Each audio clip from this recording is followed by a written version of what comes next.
Praise the lord, హల్లెలూయా. దేవునికి స్తోత్రం కలగాక. మీ అందరికీ శుభాలు కలగాక. బాగున్నారా?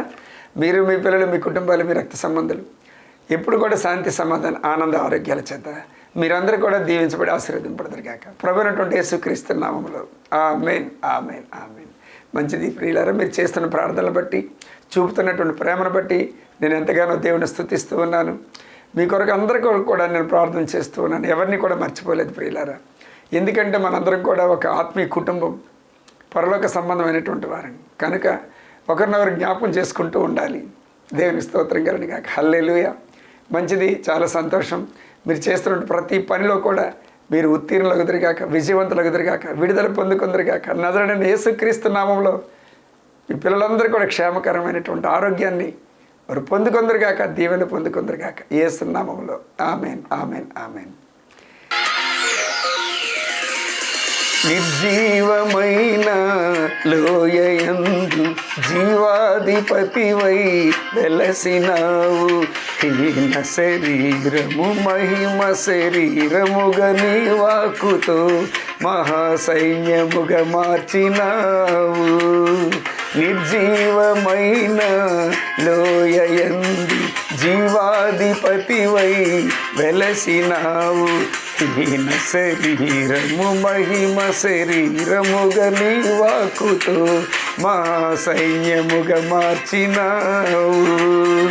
హల్లెలూయా, హల్లెలూయా. నీవే రాజు,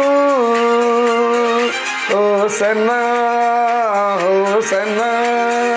నీవే మహారాజు. హల్లెలూయా, హల్లెలూయా. నీవే రాజు, హోసన్నా, హోసన్నా. నీవే మహారాజు. నీవే నా సంతోషగణము, రక్షణ శృంగము, మహాశైలము. నీవే నా సంతోషగణము, రక్షణ శృంగము, మహాశైలము. మంచిది. రండి ప్రియులారా. మరి నా అనుభవంలోని లేదంటే ఒక శుభవార్త, దేవుని తెలియనటువంటి ప్రజలకి ఒక శుభవార్త ఏంటంటే, మనం వీధులంటే వెళ్తుంటాం, లేదంటే ఇంటింటికి వెళ్తుంటాం, లేదంటే మనకు తెలిసిన బంధువులకి, చుట్టాలకి, స్నేహితులకి చెప్తుంటాం. ఏంటది? ఇది సువార్త, శుభవార్త. దేవునికి మహిమ కలుగును గాక. హల్లెలూయా. యేసు ప్రభు గురించి కేవలం బైబిల్ గ్రంథమే కాదు, క్రైస్తవులే కాదు, నిజమైనటువంటి సృష్టికర్త, నిజమైనటువంటి దేవుడు, మన ఆత్మరక్షణ కొరకు ఆయనే మూలకారకుడు, ఆది సంభూతుడు, ఆయనే మొట్టమొదటివాడు, ఆయనే ఈ ప్రపంచానికి అధినేత అని చెప్పేసి క్రైస్తవులే కాదు, మన హైందవ జనాంగాల్లోని చాలా వరకు తెలుసు. పూజారులు ఉన్నారు కదా, పీఠాధిపతులు ఉన్నారు కదా, వారందరికీ కూడా యేసుప్రభు నిజమైన దేవుడు అని తెలుసు. కానీ ఎవరు కూడా బయటికి చెప్పరు. ఎందుకంటే ఈ లోకంలో పడిపోయినటువంటి దేవదత్తులు ఉన్నారు కదా, ఆ దేవదత్తులు అనబడినటువంటి వారు ప్రభువు దగ్గర, లేదంటే సృష్టికర్త దగ్గర వాళ్ళు దీవెన పొందుకున్నటువంటి వారు, జ్ఞానం పొందుకున్నటువంటి వారు, శక్తిని పొందుకున్నటువంటి వారు. వారు ఏం చేస్తారంటే మనుషుల యొక్క మనసుల మీద దాడి చేస్తాయి. అవన్నీ కూడా ఎందుకంటే పడిపోయిన తర్వాత వాటి యొక్క ఉనికిని కోల్పోయినాయి, వాటి యొక్క శక్తిని కోల్పోయినాయి, వాటి యొక్క వెలుగుని కోల్పోయినాయి, వాటి యొక్క ప్రభావాన్ని కోల్పోయినాయి. అవి కక్షపోయినాయి. మట్టివాడికి ఏంటి ఇట్టి ఆశీర్వాదం, ఇంత ధన్యత, వాడికి ఇంత అదృష్టమా అని చెప్పేసి అవి కుళ్ళుకొని, లేదా అసూయతోని, లేకపోతే ఈర్ష్యతోని మనిషిని నానా రకాలుగా ఇబ్బంది పెడుతూనే ఉంటాయి. అందుకనే ఈ రోజున ప్రభు అంటున్నాడు, ప్రయాసపడి భారం మోస్తున్నటువంటి జనులారా నా యొద్దకు రండి, నేను మీకు విశ్రాంతినిస్తాను, నేను మీకు విశ్రాంతినిస్తాను. ఇక్కడే కాదు, మీరు ఈ శరీరం అనేటువంటి ఈ గుడారాన్ని విడిచిపెట్టిన తర్వాత కూడా మీకు నా దగ్గర విశ్రాంతి ఉంది, ప్రశాంతత ఉంది, సుఖం ఉంది, సౌఖ్యం ఉంది. ఈ భూమి మీద జీవించిన అన్నాళ్ళు కూడా మీ చుట్టాల మధ్య, మీ బంధువుల మధ్య, స్నేహితుల మధ్య వాళ్ళెవరికి జడవకండి అంటున్నాడు. వాళ్ళెవరికి కూడా సిగ్గుపడకండి. ముందు మీరు నన్ను తెలుసుకోండి. ఎవరైతే నన్ను తెలుసుకొని నా మాటకి విలువిచ్చి ముందుకు సాగుతారో వారందరికీ కూడా నేను సమీపముగా ఉంటాను. వారందరికీ నేను తోడుగా ఉంటాను. వారందరి చేయి నేను పట్టుకుంటాను. వారి ఇబ్బందులు ఇక్కట్లన్నింటిలో కూడా నేను విడిపిస్తాను. అన్ని విషయాల్లో కూడా నేను స్నేహంగా ఉంటాను అని చెప్పి అంటున్నాడు ఆయన. అపవాది ఏం చేస్తాడంటే మనసుల మీద దాడి చేస్తాడు కదా, ఆ మనసు ఏం చెప్తుంది అంటే, ఏయ్ తప్పు అటెలకు, ఏయ్ తప్పు నువ్వు ఆయన యందు నువ్వు నమ్మిక ఉంచావని అంటే మాత్రం నీకు బహిష్కరణ. ఎక్కడి నుంచి? ఇంట్లోంచి బహిష్కరణ, వీధిలోంచి బహిష్కరణ, కులంలోంచి బహిష్కరణ, జాతిలోంచి బహిష్కరణ, ఫ్రెండ్స్లోంచి బహిష్కరణ, బంధువుల్లోంచి బహిష్కరణ, చుట్టాల నుంచి బహిష్కరణ. నువ్వు అందరినీ కోల్పోతావు, నువ్వు ఒంటరి వాడివి అయిపోతావు, దిక్కులేనటువంటి వాడివి అయిపోతావు అని చెప్పేసి ఈ మనసు పదే పది మంది అందుకని జడిసి ఎవరు బయటికి చెప్పరు.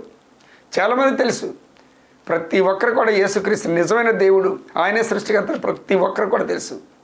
ఆయన గుర్తు చూపిస్తే చాలు, ఇది యేసు ప్రభు గుర్తు, ఇది అడ్డుకర్ర నిలువు కర్ర, ఇది సిలువ అంటారు దీన్ని అని చెప్పి ఖచ్చితంగా చెప్తారు. ఈయన మహాదేవుడు, ఈయన గొప్ప దేవుడు, గొప్ప దేవుడు, గొప్ప దేవుడు, గొప్ప ప్రేమ. ఆయన తలంచుకుంటే చాలు, తలంచుకొని ఏ పనికైనా వెళ్తే చాలు, అది జరిగిపోద్ది బాబు అని చెప్పి చాలామంది చెప్తారు. అందుకని ఈ విధమైనటువంటి ప్రక్రియ అంటే చిన్నబుచ్చే ప్రక్రియ, అవమానపరిచే ప్రక్రియ అపవాది అలా గుర్తు చేసి మనసుని వెనక్కి లాగేస్తాడు. ఇప్పుడు మన మనసే మనకు చెప్పనవసరం లేదు, ఇతరులు కూడా మనలే.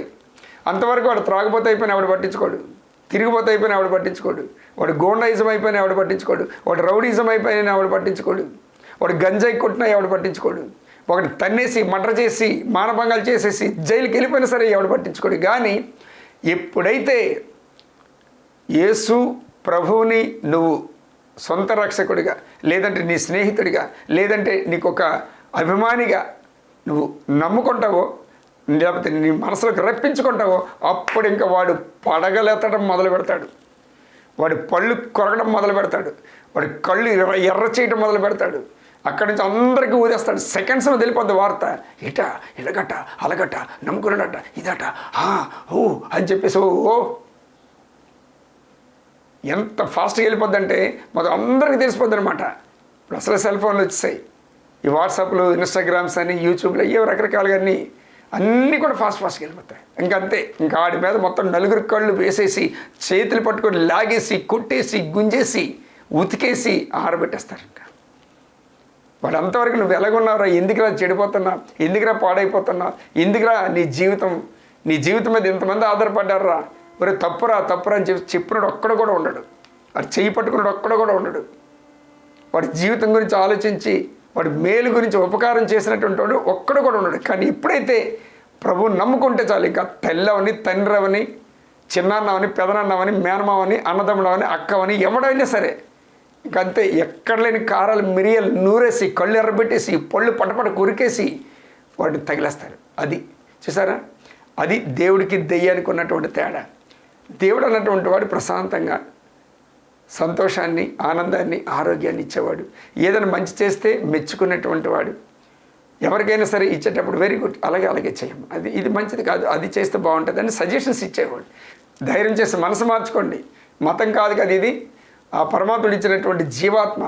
ఈ జీవాత్మ మరలా పరమాత్ముడి దగ్గరికి వెళ్ళాలన్నా, లేదంటే ఆ పరలోకపు నివాసానికి వెళ్ళాలన్నా ఆయనే మార్గం. క్రీస్తు ఒక్కడే మార్గం మనకి. ఆయనే జీవం, ఆయనే వెలుగు అయ్యున్నాడు, ఆయనే సమస్తం అయ్యున్నాడు. ఆయన తప్ప ఈ లోకంలో ఎవ్వడు కూడా దిక్కు లేదు మోక్షాన్ని చేరడానికి.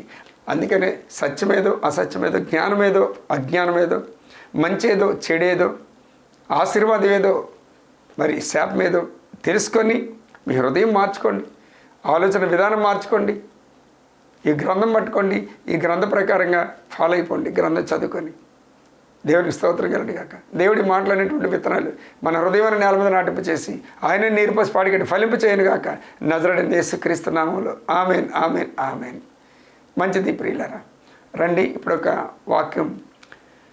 క్రీస్తు ప్రజలు అనగా దేవుని ప్రజలు అనగా రక్తం చేత కొనబడి కడగబడి నూతన సృష్టిగా మార్చబడినటువంటి వారు. హల్లెలూయా.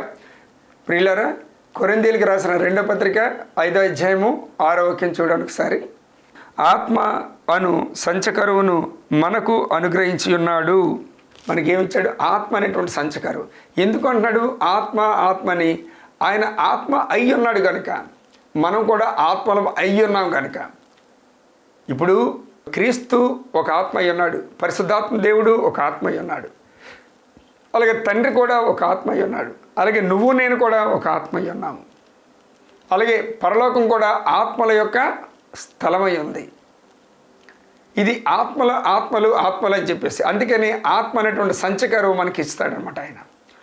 ఇప్పుడు భూమి మీద మనం నివసిస్తాము, ఎందుకు ఎవరు నేను అంటే మామూలు మానవుడితో మనం స్నేహం చేయడానికి ఆయన కృప చూపించలేదు. దేవుడు ఎప్పుడు కూడా అదృశ్య రూపుడు. ఆయన అదృశ్య రూపుడు. స్వరూపం ఎలాగుంటుందంటే ఆత్మస్వరూపుడు. ఇప్పుడు కూడా ఆత్మలోనే ఉంటాడు ఆయన, ఆత్మగానే ఉంటాడు. ఆత్మ ఎప్పుడైనా కనిపిస్తుందా? కనపడదు. మన ఊపిరి ఏమైనా కనిపిస్తుందా? బయటికి విడిచిపెట్టడం కానీ, లోపల పీల్చుకోవటం కానీ, నిశ్వాసాలు వాటిని పట్టుకోగలమా? మన వల్ల కాదు. అందుకని గాలి వీస్తుంది, కానీ అది ఎక్కడికి వెళ్తుందో దానికి తెలియదు. మనకు తెలియదు, అసలు ఎటు నుంచి వస్తుందో కూడా మనకు తెలియదు. దాన్ని కూడా మనం పట్టుకొని మూట కట్టలేము, అవునా? అట్టి విధంగానే ఆత్మస్వరూపుడైనటువంటి అదృశ్య రూపుడు కూడా మనకి ఒక సంచకరం ఇచ్చాడు. ఎందుకు?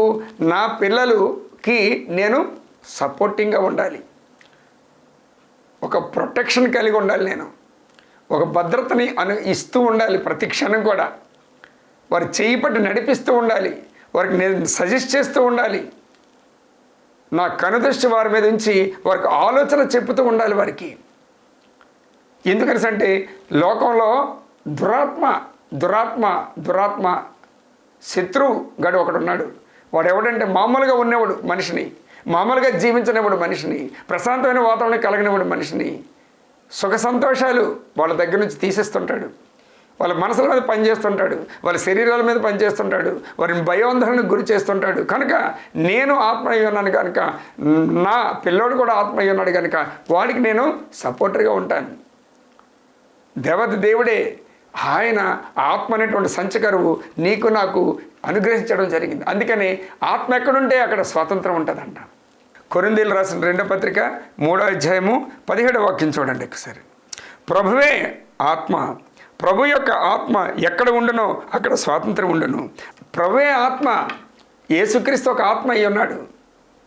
అందుకనే పౌలు గారు అంటారు కదా, నేను యెరూషలేము వెళ్దాం అనుకున్నా కానీ క్రీస్తు ఆత్మ నన్ను అభ్యంతరపరచడం చాలా అడ్డం పడుతుంది, వద్దు అని బలవంతం చేస్తుంది. ఆత్మదేవుడు జీవాత్మకు ఒక సహకారిగా ఉన్నాడు.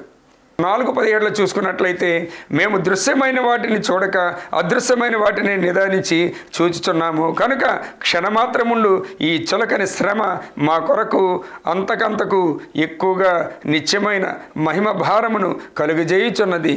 ఎలయనగా దృశ్యమైనవి అనిత్యములు, అదృశ్యమైనవి నిత్యములు. ఎందుకంటే మన ఆత్మలో ఉన్నాం కాబట్టి ఆత్మలోనే ప్రభు యొక్క మహిమను చూడాలి, ప్రభు యొక్క శక్తిని తాకాలి. ప్రభు యొక్క ఎందుకు అంటే బైబిల్ గ్రంథంలో ఇచ్చాడు కదా, జీవవాక్యమును చేపట్టుకున్నటువంటి వారు మీరు. ఏ వాక్యం అది? జీవంతో కూడుకున్నటువంటి వాక్యం. ఎవరి వాక్యం అది? వాక్యం అని అంటే వాక్కు అని అంటే మాట. ఎవరిలోంచి వచ్చింది మాట? నిన్ను నన్ను సృష్టించినటువంటి సృష్టికర్తల నుంచి వచ్చినటువంటి ఆ మాట చాలా పట్టుత్వమైనటువంటిది, చాలా గట్టిదైనటువంటిది, దారుఢ్యమైనటువంటిది, ఒక స్వాడ్ అంటే ఒక కత్తి లాంటిది, ఒక బాణం లాంటిది. అందుకని ఆ మాటలు మీరు చేపట్టండి, ఆ మాట మీరు వినండి, ఆ మాట ప్రకారంగా మీరు కొనసాగండి. దేవుని స్తోత్రం కలుగుగాక. అందుకని ఇక్కడ ఏమన్నాడు అంటే, నా మాటలు మీరు వినండి. ప్రభువా అని చెప్పి నన్ను ఎందుకు మీరు అంటారు? ఇక్కడ నా మాట మీరు వినండి. ఏమన్నా అంటే, నా వాక్కు మీరు పట్టుకోండి, నా ఆత్మ ద్వారా మీరు నడవండి, నా ఆత్మలోనే మీరు భాషలు మాట్లాడండి, నా ఆత్మతోనే మీరు మాట్లాడుతుండండి, నా ఆత్మలోనే మీరు గంతులు వేస్తూ ఉండండి, నా ఆత్మలోనే మీరు ఆనందం పొందుకుంటూ ఉండండి, నా ఆత్మలోనే ఆశీర్వాదం పొందుకుంటూ ఉండండి, నా ఆత్మతోనే అపవాదిని ఎదిరించండి.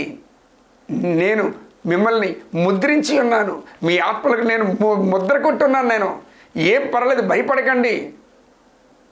ఆల్రెడీ మీ పేర్లు జీవగ్రంథంలో రాయబడ్డాయి.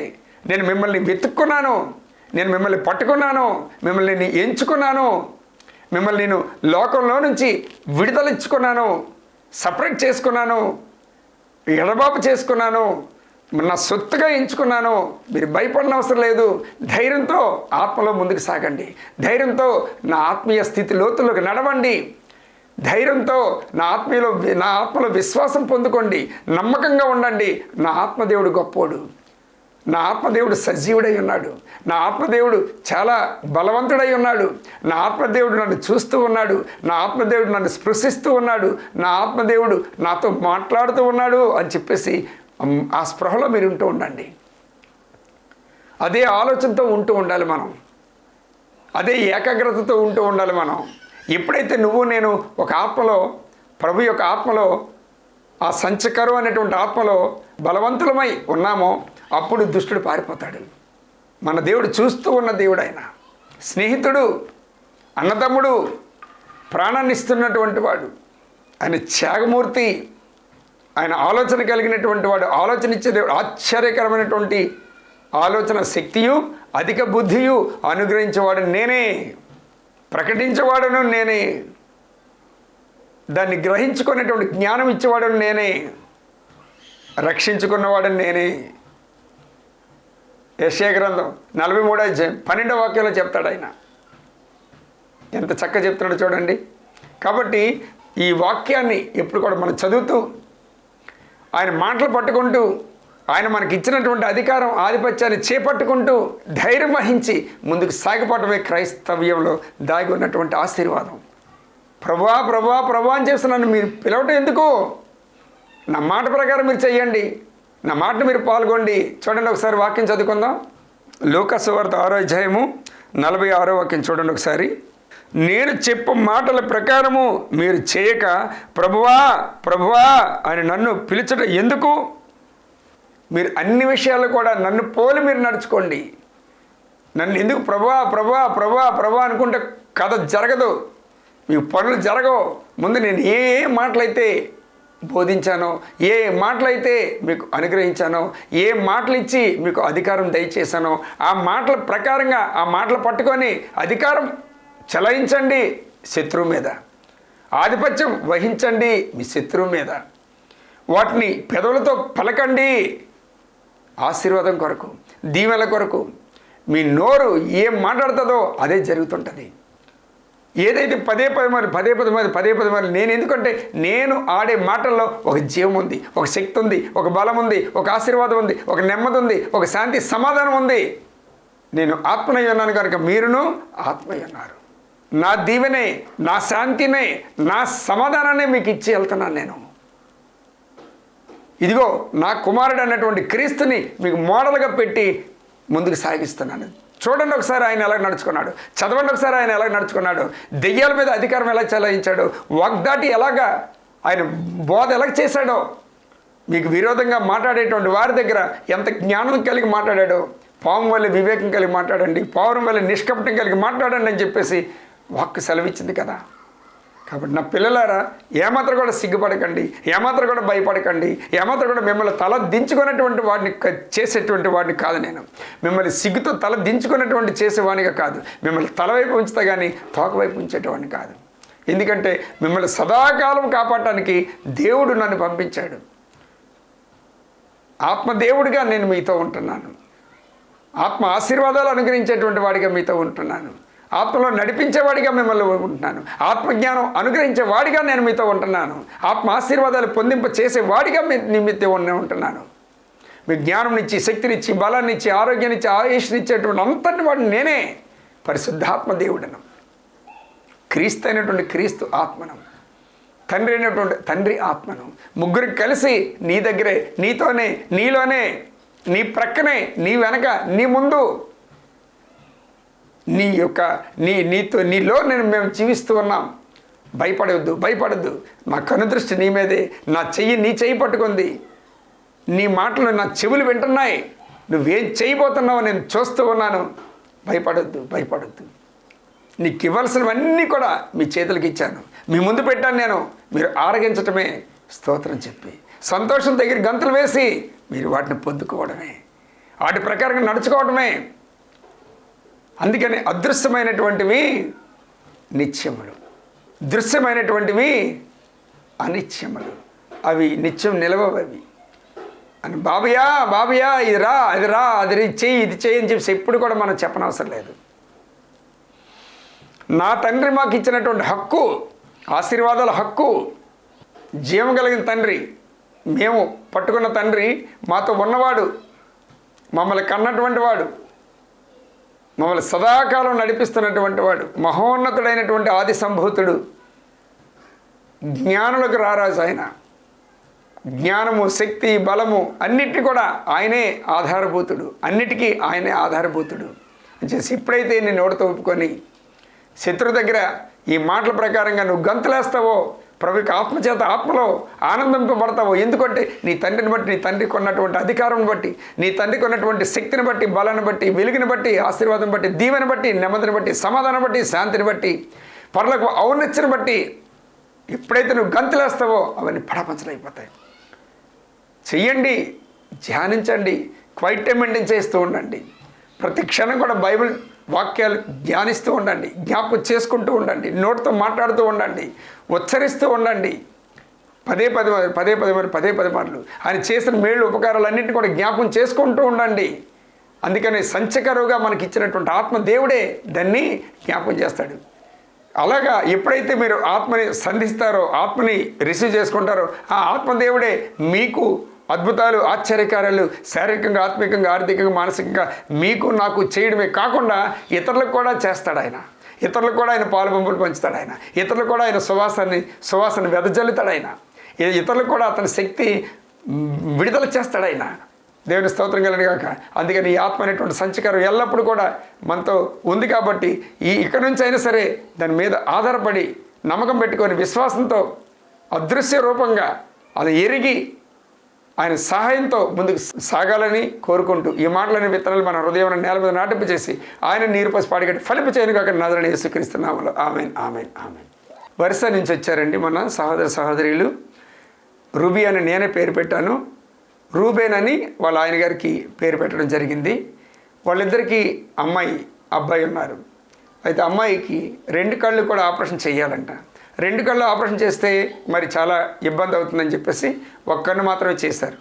మరో కన్ను తర్వాత రెండమ్మ ఆపరేషన్ ఉంటుంది అని చెప్పేసి అన్నారంట. సరే ఈలోగా నా దగ్గర రావడం జరిగింది. ఇలా చెప్పారు, ఆపరేషన్ పడదండి, ఆ 2వ కన్నుకి ఆపరేషన్ పడదు. ఎంత పట్టుకొని రమ్మన్నారంటే 2,50,000 రూపాయల దగ్గర పట్టుకొని రమ్మన్నారంట. ఆపరేషన్ పడదు, నేను ఛాలెంజ్ చేస్తాను, రాసిస్తానని చెప్పేసి నోటి వాక్కు మాత్రమే వారికి విడుదల చేయడం జరిగింది. ఆ వాక్కును పట్టుకున్నారు, నమ్మారు, దాన్ని పట్టుకొని వెళ్ళారండి. ఏ డాక్టర్ గారి దగ్గరికి వెళ్ళారో ఆయన చెక్ చేశారు, అమ్మ ఇంకా ఆపరేషన్ అవ్వదు, పడనవసరం లేదు, మీరు వెళ్ళిపోండి అని చెప్పి చిన్న ట్యాబ్లెట్స్ ఏవి రాసి ఇచ్చారంట. హల్లెలూయా. అందుకని వాళ్ళు ప్రతిఫలంగా మరి కృతజ్ఞతగా 8:4 మత్తయి సువార్త ప్రకారంగా మోషేకు చెల్లించవలసిన కానుక మీరు చెల్లించండి దేవుడు చేసిన మేలుకు ఉపకారాలకి అని చెప్పేసి చెప్పడం, ఆ వాక్కు ప్రకారంగా వాళ్ళు ఈ కార్యక్రమాన్ని స్పాన్సర్ చేయడం జరిగింది. ప్రియులారా, దేవునికి మహిమ కలుగును గాక. ఆ కుటుంబాలకి నెమ్మది, శాంతి, సమాధానం, ఆనంద, ఆరోగ్యాలు కలుగును గాక. వారి చేతులు అనేక మందికి ఇచ్చి చేతులుగానే దీవించబడను గాక. యేసు నామములో ఆమేన్ ఆమేన్ ఆమేన్. ఓకే, థ్యాంక్స్ అండి రూబీ గారు, రూబెన్ గారు, థ్యాంక్ యూ. అయ్యగారికి వందనాలు. మేము ఇలా ఒరిస్సా నుంచి వచ్చాం. మా పాప నేను కళ్ళు గురించి అని అయ్యగారి దగ్గరికి వచ్చి అయ్యగారిని చూపితే అయ్యగారి కన్ను ఆపరేషన్ పడదు అని ప్రార్థన చేశారు. చేశాక కూడా హాస్పిటల్కి వెళ్తే అప్పుడు ఆ హాస్పిటల్లో ముందర రిపోర్ట్లు వచ్చినాయండి అప్పుడు. కానీ కంటికి ఆపరేషన్ పడుతుంది అన్నారు. ముందర అలాగే ఒక కన్ను కూడా ఆపరేషన్ పడింది, ఇది కూడా పడుతుంది అనుకున్నాం. అంటే ఆ తర్వాత అయ్యగారి దగ్గరికి వచ్చాక అలా ఆరాధన టీవీలో ఒకసారి ప్రోగ్రామ్ చూసి అయ్యగారి దగ్గరికి వచ్చి ఇలా ప్రార్థన చేసి అయ్యగారు ఇంకా అబ్బాయి ఇది పర్లేదు, నేను సైన్ చేసి ఇస్తాను, బాండ్ రాసిస్తాను అన్నారు. మాకే ఆశ్చర్యం వేసుకొచ్చి ఆపరేషన్ పడుతుందని డాక్టర్ ఏమంటుంటే అయ్యగారు ఏమో పడదంటున్నారని మాకు డౌట్ వచ్చి మళ్ళీ చెకప్కి వెళ్ళినప్పుడు మళ్ళీ అప్పుడు చూసి రిపోర్ట్లు అవి అన్నీ తీసి వాళ్ళకి 2-3 సార్లు టెన్షన్ వచ్చింది. వాళ్ళకి ఫస్ట్ సారి ఎలా వచ్చింది మళ్ళీ ఇప్పుడు వాళ్ళే అనుకుని అప్పుడు డాక్టర్ గారే అన్నారు ఈ అబ్బాయి ఆపరేషన్ పడదు అని. పడదు అన్నప్పుడు మాకు ఇది ఆపరేషన్ పడుతుంది, అయ్యగారు బాండ్ రాసిస్తాను, అయితే అయ్యగారు మాట నిజమైంది అనుకుని ఇంకా ఆ దేవునికి వందనాలు, అయ్యగారికి వందనాలు. మంచిది. రండి ప్రార్థన చేసుకుందాం. మహోన్నతుడు తండ్రి, జీవగల దేవ స్తోత్రాలు. నీ మహాదైశ్వర్యం బట్టి నీకు వందనాలయ్యా. నువ్వు చూపుతున్న ప్రేమను బట్టి నీకు స్తోత్రాలు. చేస్తున్నటువంటి గొప్ప కార్యాలు బట్టి నీకు వందనాలయ్యా. నడిపిస్తున్నటువంటి నడిపిని బట్టి మీకు స్తోత్రాలయ్యా. ప్రతి ఒక్కరిని కూడా నీకు అనుదృష్టి చూస్తూనే ఉంది నాయన. ప్రభా, ఎంతమంది అయితే నీ కోసం, నీ దీవెన కోసం, ఆశీర్వాదాల కోసం ఆ యొక్క జల తైలాలు పట్టుకొని ఉన్నారో, ఆ నీళ్లు, ఆ యొక్క నూనె, ఆ రెండింటిని కూడా నీ అగ్నితో, నీ రక్తం చేత నింపించి, ప్రభావం చేత నింపించి, నీ పునరుత్థాన బలం చేత నింపించి గొప్ప అద్భుతమైనటువంటి కార్యాలు జరిగించు వాటిగా మార్చబడినగాక. అవి ఎక్కడ ప్రోక్షించినా, ఎవరు సేవించినా గొప్ప కార్యాలు జరిగినగాక, గొప్ప విడుదల కలుగునిగాక, గొప్ప ఆశీర్వాదాలుగా మార్చబడినగాక నజరేయుడైన యేసుక్రీస్తు నామములో. తండ్రి నాయన, వారి పిల్ల పాపలందరినీ కూడా జ్ఞాపకం చేసుకోండి ఆయన. ఈ దినాన్ని తండ్రి ప్రభు, మగపిల్లల గురించి నాయన, తల్లులు మరి పెళ్ళిళ్ళు రావట్లేదని, ఉద్యోగాలు రావట్లేదని, లేదంటే పాడైపోతున్నారు, చెడు తిరుగుతున్నారు, సెల్ ఫోన్ పట్టుకుని వదలట్లేదు, మా వాడి ఫ్రెండ్స్ని పట్టుకుంటున్నారు, డ్రింక్ అలవాటు అయిపోయాడు, గంజాయికి అలవాటు అయిపోయాడు, సిగరెట్లకి అలవాటు అయిపోయాడు, అస్సలు ఇంటి పట్టుకు రావట్లేదని చెప్పేసి ఆయన నరకయాతను అనిపిస్తున్నారు ప్రభా. ఏ ఇంట్లోనైతే అపవాది వారి పిల్లల్ని పట్టుకొని అట్టి విధంగా చేస్తుందో, ఇప్పుడే నజరేయుడైన యేసుక్రీస్తు వాటి సంఖ్యలు తెగిపోవును గాక, వారి బంధకాలు విడిపోవును గాక. ప్రతి పాపం కూడా నా తండ్రి ప్రభా యేసుక్రీస్తు యొక్క రక్తం చేత కలగబడి, ప్రేమలో క్షమించబడి, యేసుక్రీస్తు నామములో విడుదల కలుగును గాక నజరేయుడైన యేసు నామములో తండ్రి. వాడికి వచ్చిన కట్లన్నీ కూడా తెగిపోవును గాక యేసు నామములో తండ్రి. ఫ్రీ అయిపోవును గాక, ఆ గృహంలో వెలుగు వచ్చిన గాక, ఆ చీకటంతా కూడా పడపంచలు అయిపోను గాక యేసు నామములో తండ్రి ప్రభు. ప్రతి ఒక్కరు కూడా శాంతి, సమాధాన, ఆనంద, ఆరోగ్యాల చేత దీవించబడదురు గాక. ఏ విషయానికైతే నా తండ్రి వారు రాత్రులు నిద్ర పట్టక, తిన్న తిండి వంట పట్టక, శాంతి సమాధానం లేక, ఒంటికి ఆరోగ్యం లేక గడగడలు ఆడిపోతూ ఉన్నారు ప్రభా, ఆర్థికంగా, మానసికంగా, శారీరకంగా, ఆత్మికంగా, వారందరూ కూడా ఇప్పుడే నజరేయుడైన యేసుక్రీస్తులో సంపూర్ణమైనటువంటి విడుదల పొందుకుందరు గాక, సంపూర్ణమైనటువంటి శాంతి సమాధానం చేత నింపడదురు గాక, సంపూర్ణమైనటువంటి తండ్రి ఆశీర్వాదాల చేత ముందుకు సాగిపోదురు గాక. యేసయ్య నామానికి మహిమ చెల్లిస్తూ ఈ ప్రార్థన విజ్ఞాపనలు సమర్పించి అడిగి వేడుకొని పొందుకొని అన్న తండ్రి నజరేయుడైన యేసుక్రీస్తు నామములో ఆమేన్.